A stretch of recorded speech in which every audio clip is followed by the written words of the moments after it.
Hi guys, எத்தனை நாள் தான் ஷார்ட் வீடியோ போடுறது, லாங் வீடியோ போடலான்னு தான் லாங் வீடியோ வந்திருக்கேன். இப்போது பார்த்தீங்கன்னா கிளாஸ் ஸ்குவாடு இது 3 ரவுண்டு நாங்கள் தான் வின் பண்ணியிருப்போம். அவங்க ஒரு ரவுண்டு வின் பண்ணியிருக்க மாட்டாங்க, சாரி 4 ரவுண்டு. இப்போ ஃபர்ஸ்ட் ரவுண்டில் இந்த பிளைட் எடுத்து தான் அடிக்கிற மாதிரி இருக்கும். எனக்கு நார்மலாகவே விழாது, இல்லை டவர் வேறு கட் ஆயிடுச்சு. அதனால தான் நான் ஏர்லேயே அடிச்சிருப்பேன். ஆனால் அங்கே ஒருத்தன் பறந்துடுவான். அதெல்லாம் பார்க்க செம காமெடியாக இருந்துச்சு. அப்புறம் டீம்மேட்டு தான் அடிச்சிட்டாங்க, ஹிந்திக்கார டீம்மேட்டு. அப்புறம் இதில் டவர்லாம் ஏதோ பண்ணிகிட்டு இருக்கேன், ஹெட்ஷாட் எல்லாம் விடுது இதில். அப்புறம் ஒரு டீம்மேட் மட்டும் உள்ளே தனியாக நின்று அடிச்சிட்டு இருப்பார். அவருக்கு சப்போர்ட் பண்ணலான்னு அவருக்கு கத்திட்டு இருப்பார் ஹிந்தியில் ஏதோ. நான் அவருக்கு சப்போர்ட் பண்ணி இந்த ரவுண்டு கிளியர் பண்ணிடுவேன். இந்த மேட்ச் ஃபுல்லாகவே எனக்கு டவர் இல்லாமல் தான் இருக்கும். 3 ரவுண்ட் டவர் இல்லாமல் இருக்கும். 4வது ரவுண்டில் போய் அடிச்சிடுவேன். இதுக்கப்புறம் பார்த்தீங்கன்னா செகண்ட் ரவுண்டில் நான் MP5 எடுத்துகிட்டு தான் போகலான் இருந்தேன். ஆனால் MP5 தான் எடுத்துடுவேன். இந்த ரவுண்டில் ரைட் சைடில் ரஷ் பண்ணிடுவேன். இந்த கேரக்டர் ஸ்கில்லை போட்டுட்டு நம்ம டீம்மேட் வேறு ஏதோ ஒரு கேரக்டர் பவரை போட்டு விட்டார் நம்ம மேலே.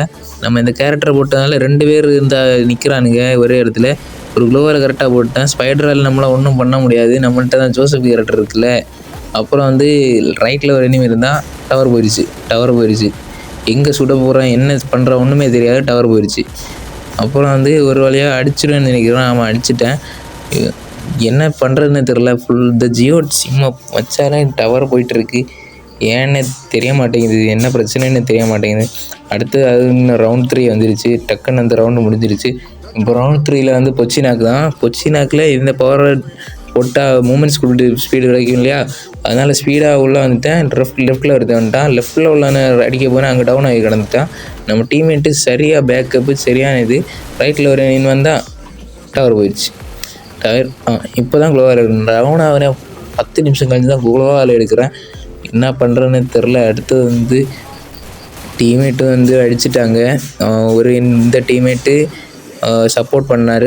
அந்த டீம்மேட்டு தான் எல்லாரையும் அடித்து லாஸ்ட்டில் கடைசியில் உள்ளே குதிச்சு ஏஸ் அடிச்சிடுவார். அதே மாதிரி 3 ரவுண்ட் அந்த மாதிரி போயிடும். 4வது ரவுண்டு தான் இருக்குதுலேயே கொஞ்சம் வித்தியாசமாக தோக்குற நிலைமையில் இருந்த 4வது ரவுண்டு. நான் எப்படியும் லாஸ்ட்டில் 2-3 கில் அடிச்சிடுவேன் இந்த ரவுண்டில் டவர் கிடைக்காம அங்கே வர ஓடி இருந்திருப்பேன். அப்புறம் எப்படி எல்லாமோ ஒரு எனிமியை நாக் பண்ணிடுவாங்க, ஒரு கில் எடுத்துடுவேன். அப்புறம் ஒரு எனிமி நேரே ரஷ் பண்ணி செத்துருவார். அப்புறம் இந்த பவரை ஏதோ இருக்குல்ல, அந்த பவரை போட்டு டேமேஜ் அடிச்சிடுவேன். அப்புறம் அவர் கரெக்டாக அடித்தார். நான் பேக்கப் கொடுத்து ஒரு டவுன் அடிச்சிடுவேன். இன்னொருத்தர் மெடிக்கெட் போட்டு இருந்திருப்பார், நான் பார்க்கவே இல்லை. தன்னாலே மாட்டி அவர்கிட்ட போயிடுச்சு. அவரும் நாக் ஆகிட்டார். இப்போ 2 டீம்மேட் நாக் ஆகிட்டார். எனக்கு ப்ரெஷராக இருந்துச்சு. உடனே கில்லை எடுத்துகிட்டு ஹெல்த்தை ஃபுல்லாகன்னு மெடிக்கேட்டை போட்டுருவேன். கண்ணை மாற்றிட்டு மெடிக்கேட்டை போட்டுருவேன். சார் பார்த்தீங்கன்னா அங்கே நிற்கிறாரு. உடனே க்ளோவால் அப்படியே ரஷ் பண்ணிவிட்டு இப்படி அடிக்கலான்னு பார்த்தா அவர் க்ளோவால் போட்டுருவார். சரி, எப்படியா ஒரு புல்லட்டாவது படலாம் அப்படின்னு தான் பார்த்தேன். ஏன்னா ஒரு புல்லட் பட்டுச்சுன்னா மோக்கோ தெரியும், கரெக்டாக எனிமி எங்கே வரான்னு லொக்கேட் பண்ணி ஈஸியாக அடிக்கலாம். அதே மாதிரியும் அவன் லெஃப்ட்டில் ஓடிட்டான்.